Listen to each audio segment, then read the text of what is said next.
Las avenidas Rocking y Damrak van en el sentido del río Amstel y se encuentran en la Plaza Dam, lugar donde se construyó un puente a través del río en 1270. Tenía puertas que se usaban para controlar el nivel de afluencia del río y evitar las inundaciones en la ciudad.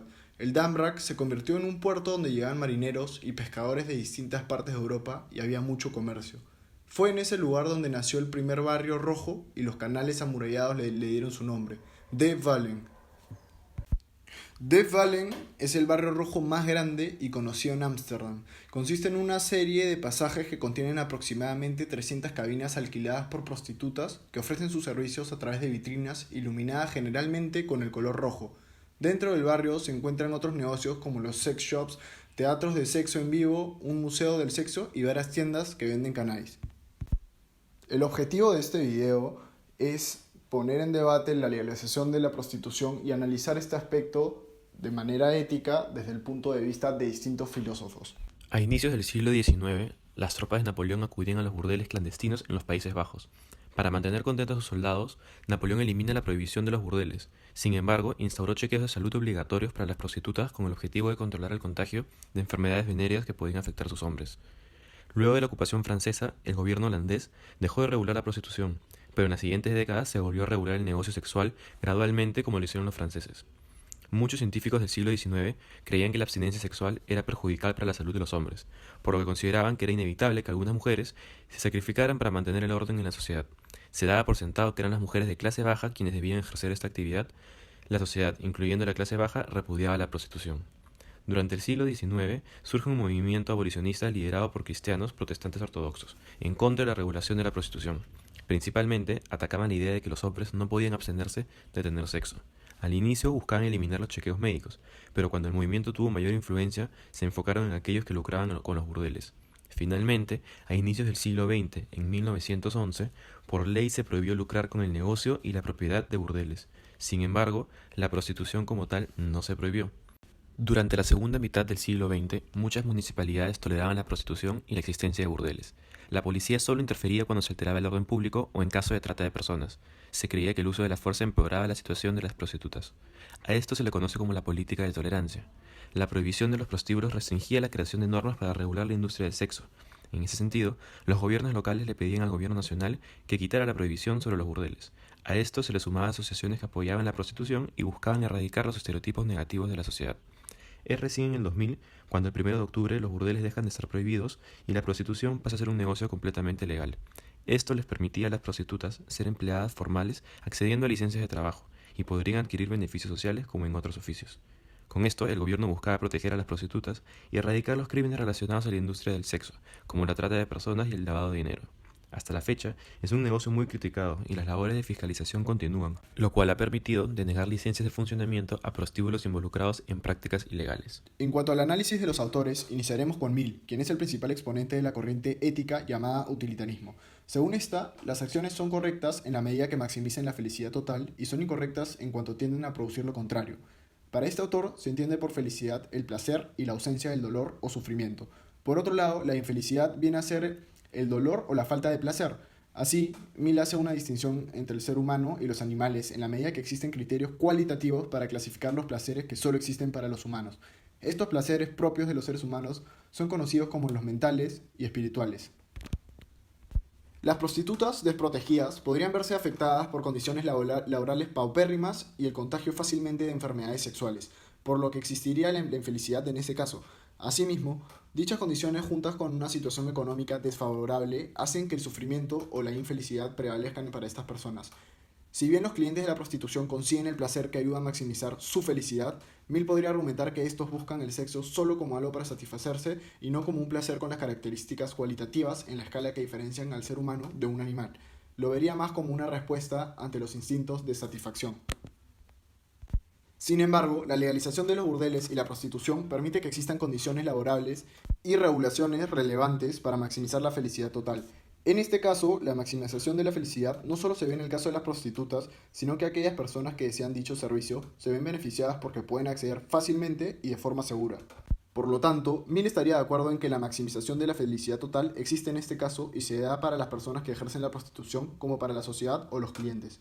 Asimismo, la prevención de enfermedades puede tener un impacto en mitigar la expansión de enfermedades en la sociedad, por lo tanto, existiría mayor felicidad total.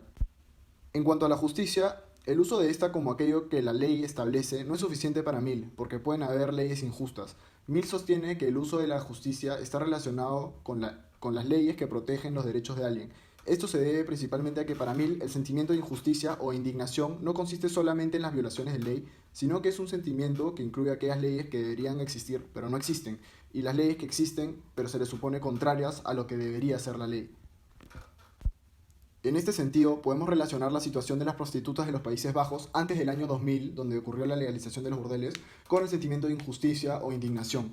La prostitución existe hace muchos años, sin embargo, con el paso de los años en los Países Bajos, la acogida fue cada vez mayor y la actividad fue cambiando hacia una profesión para aquellas personas que ejercían la prostitución. Por esto, para las prostitutas, esto es un trabajo digno al igual que los demás, y es necesario que existan aquellas leyes que protegen a los trabajadores y dan condiciones laborales adecuadas. Además de no haber existido dicha regulación, en el año 2000 el sentimiento de injusticia sería cada vez mayor, ya que el crecimiento de popularidad y la llegada de personas en busca de tener estos servicios en el Barrio Rojo es cada vez mayor y visto como algo más comercial. El debate en cuanto a definir si proteger o desproteger a las prostitutas depende de un análisis entre la postura de las prostitutas explicada anteriormente y la de personas que critican la legalización de esta actividad para determinar si se están afectando sus derechos. Así, las personas en contra de la prostitución alegan que esta industria trae consigo problemas como la trata de personas, el tráfico de armas y otras actividades criminales. Sin embargo, estas son solamente especulaciones y estereotipos que podrían estar relacionados con la prostitución ilegal. Por otro lado, hay otras personas que creen que una vez legalizada la prostitución, el Estado tiene un mayor poder de intervención y un control de otras actividades criminales en la zona que podrían relacionarse a estas. De esta manera, Mill estaría de acuerdo con la prostitución siempre y cuando ésta traiga consigo una disminución de los problemas para la sociedad y no exista la relación entre la prostitución y las otras actividades criminales que se especulan. Para Mill, si la regulación de la prostitución fuera adecuada y enfocada en proteger a las personas que la ejercen como profesión en varios países, estaríamos luchando contra los problemas que hoy en día tiene la prostitución asociada a ella. En este caso, las personas que desean ejercer la prostitución verían dicha protección como un derecho moral, por lo tanto, sería necesario que existan las leyes correctas para la protección. Dado que hoy en día la prostitución es un trabajo formal de algunas mujeres en los Países Bajos, estas estarían ejerciendo este oficio porque buscan un ingreso económico para poder vivir y no por el acto del sexo en sí. En ese sentido, Kant entendería que la actuación de estas mujeres no es por la búsqueda de la felicidad a través del placer sexual, sino que tienen como objetivo el deber de sobrevivir y, en los casos que corresponda, el deber de mantener a su familia. Sin embargo, Kant diría que la persona es un fin en sí misma y por lo tanto no puede ser tratada nunca como un medio. La acción de usarse como un medio no sería aceptada por él, ya que siempre que las demás personas son tratadas como objetos, se atenta contra su dignidad, incluso si existe una buena voluntad en la consecuencia. Asimismo, Kant criticaría el negocio de la prostitución viéndolo del lado de la demanda por un tema similar. Los clientes que acuden a tener sexo con las prostitutas no lo hacen por el deber ni por una buena voluntad guiada por la razón, sino que son motivados por sus pasiones, buscan el placer sexual. Al actuar por sus pasiones, Kant indicaría que no es una actitud moral ni racional. Asimismo, la crítica negativa también se centraría en el hecho de que, bajo el punto de vista de los clientes, las prostitutas son utilizadas como medios para satisfacer sus propios fines, objetivizan a las prostitutas y se olvidan que también son personas, y como tales son fines en sí mismas y tienen fines que buscan realizar.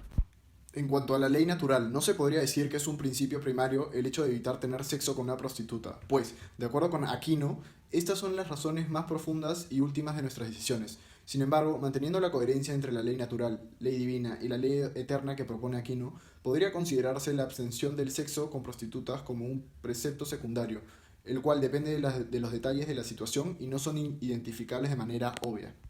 En ese sentido, aquí no entendería el tener sexo con prostitutas como un resultado de obstáculos de conocimiento por tener la razón depravada. Específicamente, se podría explicar esta depravación por tres tipos de corrupción de la razón. Por pasión, la búsqueda de placer sexual ofusca la razón del individuo. Por mal hábito, tal vez al inicio la persona que paga por servicios sexuales se sienta culpable, pero a medida que pasa el tiempo se deja de ver este comportamiento como malo y se vuelve un mal hábito tolerado por uno mismo. Y por costumbres viciosas, por crecer en los Países Bajos y en particular en zonas o clústeres de prostitución como el Barrio Rojo en Ámsterdam, uno crecería rodeado de varias personas que no verían a la prostitución como algo malo, por lo que uno por costumbre tomaría una posición similar. En cuanto a la ley humana, Aquino sostiene que toda ley tiene una fuerza en cuanto sea justa, es decir, cuando es recto según la regla de la razón. Esta regla es la primera norma de la ley natural, por eso Aquino dice que la ley humana se deriva de la ley natural y si se contrapone es corrupción de ley. La ley humana es mutable y puede adaptarse según las condiciones, pero siempre será algo ordenado a un fin, la utilidad del hombre o el bien común. Sin embargo, es una regla y medida normada por una medida superior, que es la ley natural y la ley divina. La ley debe estar de acuerdo con la religión, la ley divina. Debe promover la disciplina en cuanto esté de acuerdo con la ley natural y debe ser para la salud pública o proporcionada a la utilidad humana. En el caso de la prostitución, esta es una actividad que está en contra de la ley divina. Por lo tanto, aquí no diría que la legalización que ocurrió en el año 2000 en Ámsterdam sería corrupción de ley y algo antinatural. Por otro lado, aquí no sustentaría que la legalización de la prostitución no es necesaria porque la ley humana no necesariamente tiene que reprimir todos los vicios, sino los más graves. Asimismo, la ley permite cosas que serán castigadas solo por la divina providencia, la cual castiga vicios. En este sentido, la prostitución no es un vicio grave o uno de los que es más difícil abstenerse a la mayor parte de los hombres. Incluso podemos decir que las prostitutas y los clientes serían considerados un grupo de minoría para Aquino, por lo que no es necesario tener una ley. Para Aristóteles, los actos sexuales caen en el ámbito del placer, que se rigen por la virtud templanza, entendida como moderación. A diferencia de Tomás de Aquino, Aristóteles aboga por la moderación de las acciones, dando mayor flexibilidad en los actos permitidos dependiendo de la situación. Aristóteles afirma que, mientras que los deseos sexuales sean moderados y no dañen o impidan el fin de los seres humanos, son aceptables. En ese sentido, muchos actos sexuales pueden ser incluidos porque no amenazan el fin de los seres humanos. Lo que Aristóteles excluye son aquellos actos que no son nobles, más allá de los medios de las personas o dañinas para la salud, como el adulterio. Por lo tanto, mientras que Tomás de Aquino condenaría la prostitución por estar en contra de la función del sexo, Aristóteles la encontraría aceptable si se realiza con moderación, consentimiento y no daña a la persona o sus intereses, así resulte o no en procreación. Así, puede ser aceptable para una persona tener sexo con una prostituta y malo para otra. Asimismo, Aristóteles no clasifica las cosas como naturales y antinaturales como Tomás de Aquino lo hace, sino templadas o no templadas. Aunque Aristóteles sí tenga una visión del sexo adecuado y compare cada acto sexual con este ideal, no solo porque no cumpla con el ideal, no significa que sea inmoral. Del mismo modo, simplemente porque alguien tiene sexo por una razón distinta a la procreación, puede ser que no cumpla con la función del sexo, pero no que sea inmoral.